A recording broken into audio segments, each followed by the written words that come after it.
morning and happy Friday. Karma, what are we doing?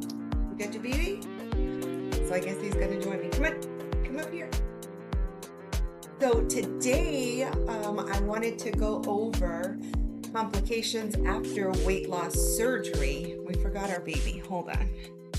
He's gotta have his lamb chop. Got it? Okay. All right. So, yeah, complications. Things can happen, and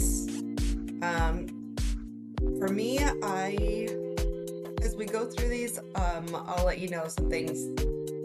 But yeah, I didn't have a whole lot of this. I was really, really lucky in it, and that's how my experience has been, and I'm super grateful for that. So, first off, my name is Jen Bailey. I'm a VSG athlete. Sorry, Karma threw me off. And yeah, I had VSG surgery in 2021, March of 2021. So about 2.5 years out and feeling really good. But you know, I just want to share this info and go over some things that can happen post-surgery. So what is WLS? Acronym, it's weight loss surgery. What does the weight loss surgery, what kinds are there? There's the gastric bypass, also called the Roux-en-Y, where they go in and kind of like reroute some of your guts, like intestines and such. That's not something I wanted. That to me was just a bit too much, like rewiring inside. So, and then like they still kind of leave a chunk of your stomach in there. So in my research, that just wasn't for me. There's the sleeve gastrectomy, which is what I have. So vertical sleeve gastrectomy, VSG. That one, they go in and remove 80% of your stomach. So everything stays the way it is. There's no rerouting of guts. And that 80% actually gets pulled from your body, so you're left with kind of a banana-shaped stomach, or pouch is what they call it after surgery, which I don't know why, because it's still your stomach. And then there's adjustable banding, so they go in, put this band around, they can retract, and that to limit what your stomach can hold. That wasn't something I wanted either. So yeah, those are the weight loss surgeries, and none of them are a quick fix.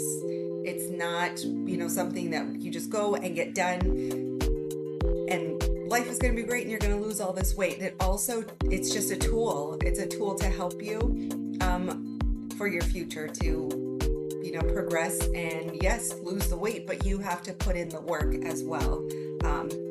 And the majority of it is through eating, making the right choices when you eat, and things that are good for your body and are nutrient dense, and then activity. So it's something, you know, we learn in the beginning of the process, but it's always great to keep that in mind. And, you know, something I kind of worried about, people thinking like, oh my gosh, she's getting this done, it's just gonna, like, she's taking the easy way, and it's not. You know, I tried multiple things. I was a runner before the surgery, but I'm a better runner now. So let's get into these short-term complications and things that can happen post-surgery. So you can have bleeding. There could be like bleeding from the incisions. There could be internal bleeding if, you know, something got a little too cut and it just wasn't noticed. You can have bleeding from the staple tracks, and you can get blood clots. Like with any surgery, you know, blood clots is a possible complication, and you know, if they start traveling around, get into your lungs, like it's a big deal. So those are some of the short term as far as bleeding goes. And then you can also get leakage from the staple line. If that happens, you know, like your stomach acid, these things are slowly coming out, and that can create an infection. And then that's a whole new round of issues to deal with shortly after surgery. And like we already know, like I'm not a doctor. This is all info that I've been told, things that I came across online, researching. But with any infection, we also know from growing up, your body gets a fever because it's fighting something. So one thing I did read about is they noticed that people who have like their heart rates over 120 beats per minute, along with the fever and obviously some like pain, you know, need to get checked out, because that's a telltale sign your body is not doing well. It's not reacting well to this, and they got to see what's going on, do some tests, check you out to make sure that you're okay. That heart rate thing was kind of crazy. For me, my resting heart rate is like 38. So when I get into like the 120s, that's only because I'm like jogging. So a high heart rate, you can definitely feel it. And you know something's off with your body. You know, with anything, listen to yourself, listen to your guts, if you will. All right, let's see, long-term complications. So there are some things that happen post-surgery, things that could be self-inflicted, things that could just happen to your body after this. And you know, it's, again, when I can't stress enough, like, talk to your specialist. These people know, they know the signs of what's going on. But you could get gallstones. So apparently, like, rapid weight loss can cause gallstones. For me, I don't know how that would work, because my gallbladder was removed like years ago. So I don't know. If I feel any pain, obviously I'm gonna reach out.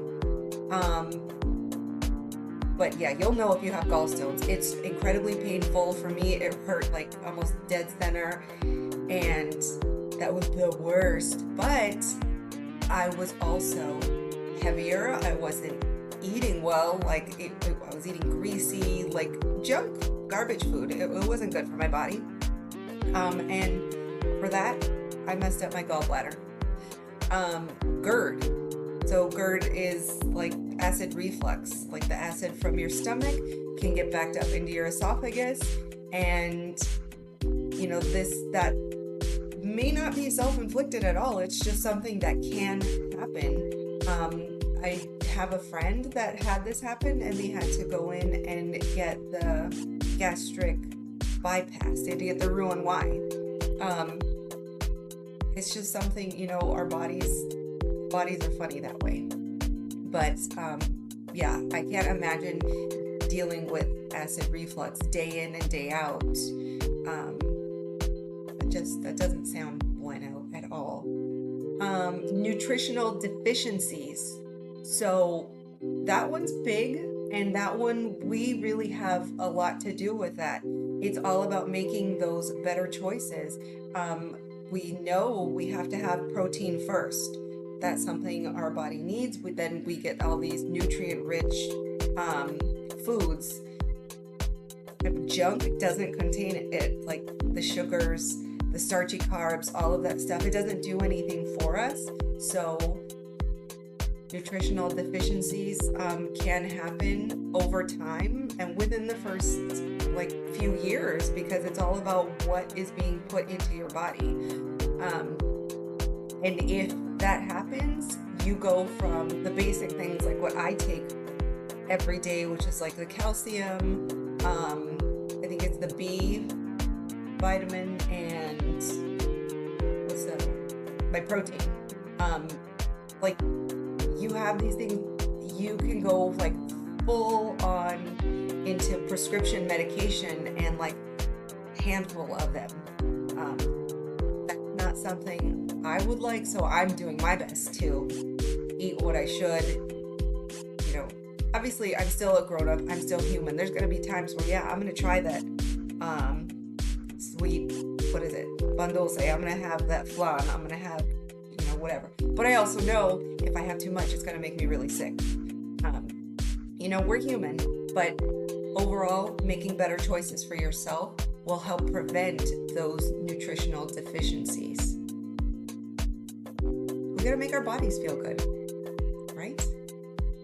Okay, so psychological complications.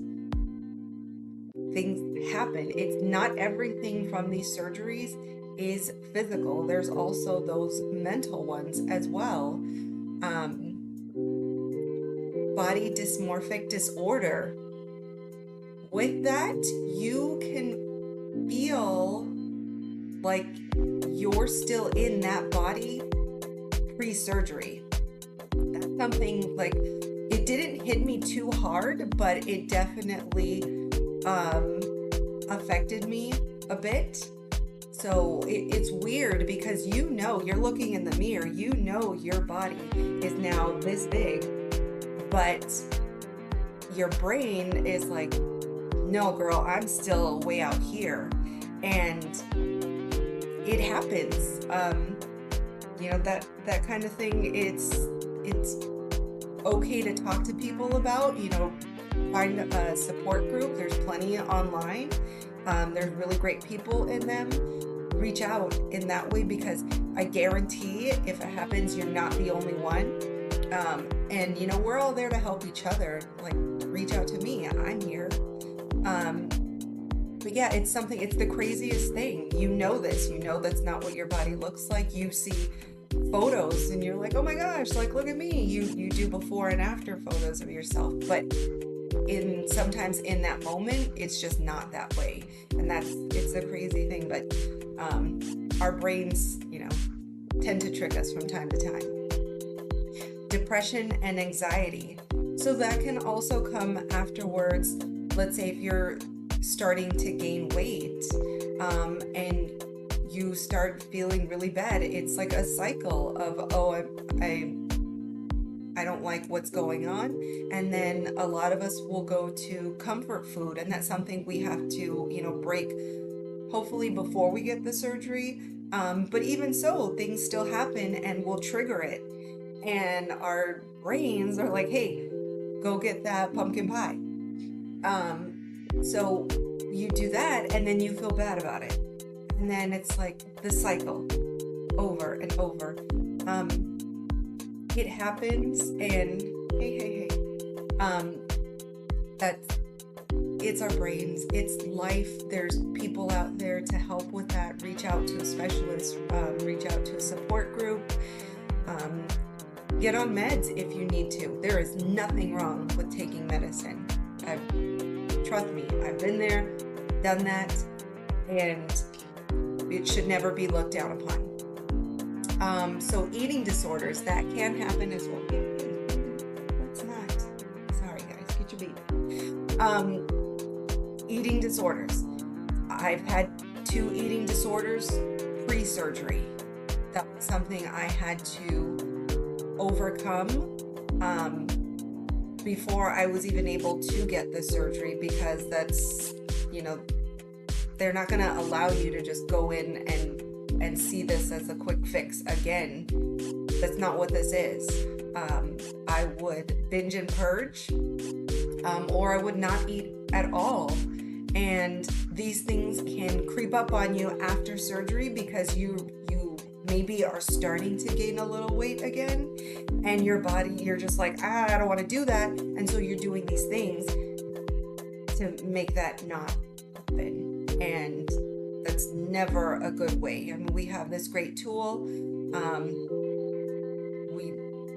We have to make better choices for ourselves. But, you know, eating disorders are another very real thing. And some people can go through them. And even, you know, there's been times here where something's made me really stressed out.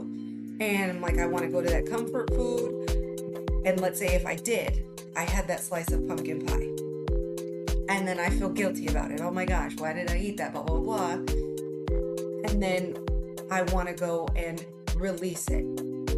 but I know that's my brain just being a little wonky, and I'm not going to do that. And then on the flip side of it, I also ran, 15 miles the day before, so my body's not freaking out, it shouldn't be freaking out about that one slice of pie or whatever. I mean, it's not like the size of my head, so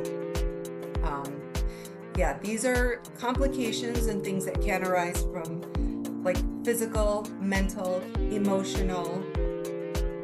They're there, but in the end, when you feel like something's a little off, no matter what it is, always reach out to your specialist, reach out to your doctor, your therapist, reach out to a friend, and the support group, whoever is somebody, but someone that can help guide you in the right direction, whether it's a friend and then they help steer you towards your doctor. But these are things, this is our body, this is our life, and I want to live as long as possible. I want to be around for my kids. I want to be around to help people. So, that's my thing. But everybody has their own reasons on why they got the surgery, and if you're feeling any kind of way from it, negative, always reach out. Yeah, that's about that. So today I'm gonna hang out with my baby dog. I don't know if I'm running today. We're doing a walk tomorrow for mental health awareness, and I'm very excited about that. It's a big deal in my life, and I want to break the stigma on depression, anxiety, any kind of mental health concerns.